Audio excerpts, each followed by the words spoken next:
কিন্তু আমরা কিন্তু সেই জায়গাতে কেউই নাই। আমরা প্রত্যেকে নিজেদের স্বার্থ নিয়ে ব্যস্ত, সেটা আমাদের বাংলাদেশ হোক কিংবা সেই সৌদি আরব হোক কিংবা আপনার অন্য কোনো মুসলিম দেশ হোক।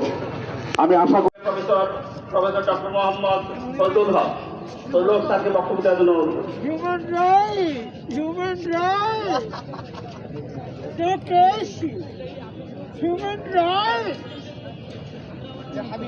human rights, human rights. জাগ্রত করতে পেরে জাগ্রত করে এই বর্বর ইসরায়েল এবং মার্কিনীদের যে যত ষড়যন্ত্র, সেই ষড়যন্ত্রের বিরুদ্ধে লড়াই করে আল্লাহ যেন তাদেরকে বিজয় দান করেন।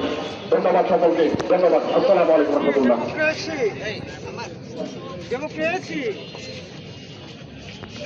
জনতা এ পর্যায়ে বক্তব্য রাখবেন। এখানে আসলে কথা বলার সময় নেই।